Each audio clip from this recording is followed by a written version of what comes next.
Selamat pagi Bapak Ibu dan saudara-saudaraku, salam sejahtera bagi kita sekalian. Apa kabar pagi ini? Harapan dan doa saya, kita semua sudah bangun dengan sehat, selalu bahagia dalam anugerah Tuhan kita Yesus Kristus. Senang sekali saya menjumpai Bapak Ibu dan saudara-saudaraku sebelum beraktivitas di hari ini. Kita mendengar firman Tuhan yang pagi ini kita akan bacakan dari Wahyu pasal 1 ayat 12 sampai ayat yang ke-20 demikian. Lalu aku berpaling untuk melihat suara yang berbicara kepadaku. Dan setelah aku berpaling, tampaklah kepadaku 7 kaki dian dari emas. Dan di tengah-tengah kaki dian itu ada seorang serupa anak manusia, berpakaian jubah yang panjangnya sampai di kaki, dan dadanya berlilitkan ikat pinggang dari emas. Kepala dan rambutnya putih bagaikan bulu yang putih metah, dan matanya bagaikan nyala api. Dan kakinya mengkilap bagaikan tembaga membara di dalam perapian. Suaranya bagaikan desau air bah. Dan di tangan kanannya ia memegang 7 bintang dari mulutnya. Keluar sebilah pedang tajam bermata 2. Dan wajahnya bersinar-sinar bagaikan matahari yang terik. Ketika aku melihat dia, tersungkurlah aku di depan kakinya seperti orang mati. Tetapi ia meletakkan tangan kanannya di atasku, lalu berkata, "Jangan takut, aku adalah yang awal dan yang akhir, dan yang hidup. Aku telah mati, namun lihatlah aku hidup sampai selama-lamanya, dan aku memegang segala kunci maut dan kerajaan maut. Karena itu, tuliskanlah apa yang kau lihat, baik yang terjadi sekarang maupun yang akan terjadi sesudah itu. Dan rahasia ke-7 bintang yang telah kau lihat pada tangan kananku, dan ke-7 kaki dian emas itu.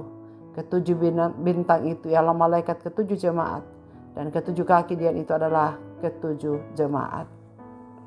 Allah Immanuel. Pendengar renungan pagi yang dikasihi Tuhan, apakah yang paling kita harapkan ketika kita sedang dalam keadaan sendiri, dalam keadaan menderita, jauh dari orang-orang yang kita kasihi, di masa tua pula, dan di tempat seorang diri, sedang menderita, tak ada satupun yang dapat menolong. Tentu keyakinan bahwa Allah menyertai. Dan saudara sekalian, betapa bahagianya Yohanes dalam kondisi kesendirian, keterpurukan, mendapat kunjungan Tuhan yang Maha Esa untuknya. Kita tidak asing dengan kata Immanuel, bukan, yang berarti Allah menyertai kita. Karena berkaitan dengan pribadi Yesus sendiri. Pernyataan Yesus di dalam hidup kita bukan hanya pada waktu senang ataupun juga dalam keadaan sulit. Firman-Nya, "Dan ketahuilah aku menyertai kamu senantiasa sampai kepada akhir zaman." Dalam Matius pasal 28 ayat 20. Namun beratnya tantangan dan pergumulan bisa membuat kita bertanya, di manakah Tuhan? Itulah yang sedang dihadapi gereja perdana. Pemerintahan Kekaisaran Romawi yang keji dan semena-mena telah merampas hak asasi mereka. Karena penderitaan yang berlarut-larut, banyak yang mulai meragukan kehadiran dan penyertaan Tuhan dalam hidup mereka. Di tengah situasi seperti itu, Yesus menguatkan gereja-gerejanya, jemaat Efesus, Smyrna, Pergamus, Tiatira, Sardis, Philadelphia, dan Laodikia, yang mewakili gereja Tuhan dari segala abad dan tempat. Yesus memberikan penglihatan kepada Yohanes di Pulau Patmos sebagai pernyataan bahwa Dia selalu hadir dan menyertai umatnya. Kehadiran Yesus menyertai gerejanya dilukiskan sebagai anak manusia dengan segala kuasa dan kemuliaannya di tengah-tengah 7 kaki dian. Sebutan anak manusia menunjuk kepada pribadi Mesias, penguasa alam semesta yang memiliki kemuliaan dan kekuasaan kekal sebagai raja, dan kerajaannya tidak akan pernah musnah. Kepada Yohanes yang juga mengalami penderitaan karena kesaksiannya, Yesus berfirman, "Jangan takut. Aku adalah yang awal dan yang akhir dan yang hidup. Aku telah mati, namun lihatlah aku hidup sampai selama-lamanya, dan aku memegang segala kunci maut dan kerajaan maut." Sekali lagi Yesus menegaskan kemuliaan, kekuasaan, dan kedaulatannya.